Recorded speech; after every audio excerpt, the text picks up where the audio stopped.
Amazon has been working overtime to stop the backlash for Lord of the Rings of Power, because ever since it released on Prime Video 2 days ago, the first 2 episodes are getting destroyed by fans who sat there for 6 months while the cast and crew told them that this was not going to be Tolkien, that this would not be Middle-earth, that this would not be Lord of the Rings. And sure enough, they were exactly right. This has nothing to do with the lore and the history of Middle-earth or what Tolkien wrote. It is fan fiction. And fans have been slamming the dialogue. They've been slamming the horrific writing in this series, the costuming, the decision to have so many characters that actually are in Tolkien's world behave completely contrary to the way that we know them to be. In addition to all of that, on top, of course, you have the choices that were made purely for identity politics purposes, such as making Galadriel a Karen and a Mary Sue, and of course, so many racial changes to these characters. But what is the mainstream media, what is Amazon pushing? The narrative that if you don't like this series, it's just because you're racist. All the people talking bad about this,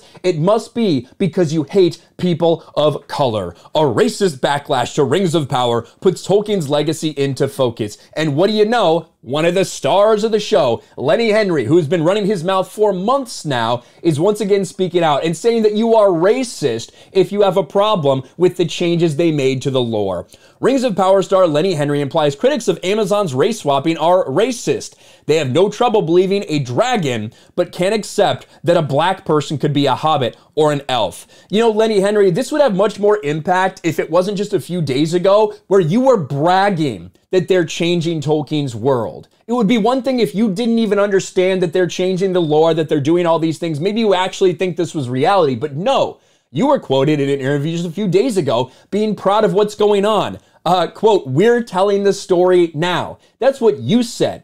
You said, fuck Tolkien. You said, fuck all this stuff that came before. We're writing it for current day. We're going to include all these people because we want to. People don't have a problem with black characters. Shockingly, I don't remember a ton of review bombing involved with Black Panther. Shockingly enough, you'd think it would have existed if your narrative was reality. What people have a problem with is when you change pre-established lore, especially when you do it seemingly for identity politics purposes. And we have so much of that in this series, not only with the casting decisions made for some of the elves and some of the Harfoots and a dwarf, but also the way that Galadriel is depicted. You know that's agenda driven, the way that she is portrayed as some sort of warrior princess with a chip on her shoulder who's a fucking bitch to everybody around her. We know the reason that that's happening. But let's look at what Lenny Henry is saying and debunk this idiot who, again, just a few days in, you already have so many people in the cast and the media labeling fans racist if you don't like it, just like we knew would happen. Like so many before him who've defaulted to the same tired excuse in order to defend any number of live-action Hollywood adaptations from criticism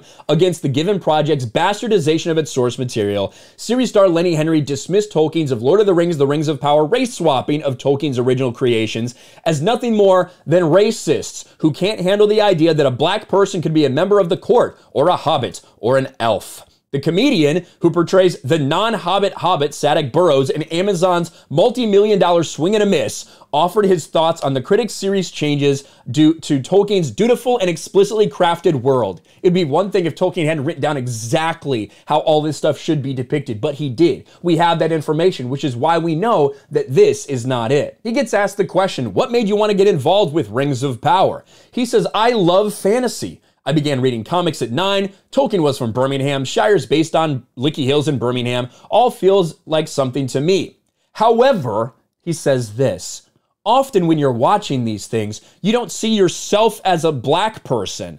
But what's interesting about this being told from a 21st century perspective, things are being reconfigured, and I like that. So yes, you are admitting that you're changing the lore. You're admitting that what so many people are having a problem with, that's what you are doing. You are admitting that. And also, the idea that saying, I love fantasy, I grew up reading fantasy, I love fantasy, but I just couldn't enjoy it because I can't see myself in it. No, clearly you did. You said you loved it. You're claiming you're a big fan of this stuff when you couldn't see yourself in it according to you, but now you're saying we must make this change. I agreed to be in the show because maybe some kid will be watching this one day. They'll see co-stars Ismael Cruz Cordova and Sophia Namvet. They'll see me and go, yeah, I can wield a sword. I can rock a bow and arrow. This is a groundbreaking moment. Yes, Never in history have we seen any black people with swords or any black people with bow and arrows in any form of fiction, science fiction, storytelling. No, nowhere. This is a groundbreaking moment. These people actually feel like what they're doing is that important that they're going to pretend they're the first ones to do it. And then he shows how truly disconnected he is by claiming this. House of the Dragon star Steve Toussaint keeps saying the purists were saying things about his casting. They have no trouble believing a dragon, but they do have trouble believing a black person could be a member of the court, or a black person could be a hobbit or an elf.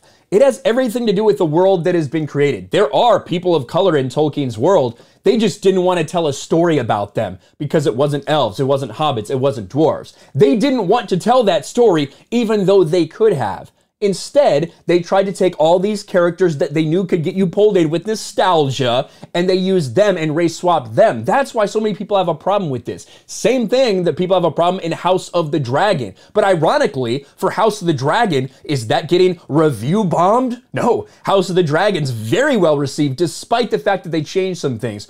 Almost like that has a race swap character, that has black people included where it wasn't included in the lore. But overall, the show's so good, it's been able to overcome that. Ironic, isn't it, that you want to blame all the backlash on the very same thing you're using in your example. And I can tell you that people have no problem believing these things in a fantasy setting, but it's all about the rules that you establish. For instance, people have no problem buying into the idea of Jedi in Star Wars. People have no idea of buying into Harry Potter and people with wands and magic. However, if all of this sudden you were in a Star Wars movie and somebody pulled out a wand and said Avada Kedavra and killed Luke Skywalker, people would be like, what is going on? Because it's not pre-established in that world. These fantasy series, these science fiction things, they might be set in another world, but they have rules and they have normalcy. And when you break those rules, people are going to be puzzled. People are going to have a problem with it. But no, they're just going to continue to say that anyone and everyone that has a problem with this, that has a problem with them breaking the lore, has a problem with what Lord of the Rings is doing, what Amazon's doing with Lord of the Rings. No, you're the problem. You're just racist, despite all evidence to the contrary. Fuck Lenny Henry. It's not the first time he said this. It probably won't be the last. Let me know your thoughts in the comments below. Smash a like button, subscribe to the channel, ring the bell for notifications, share this video out there, and I'll talk to you later. Thanks for watching, everyone, and a huge shout out to my patrons. I appreciate you guys so much. Want to follow me on Twitter or Instagram? Check out the description below. You'll find links to my P.O. box and my Patreon as well. And I'll talk to you guys later.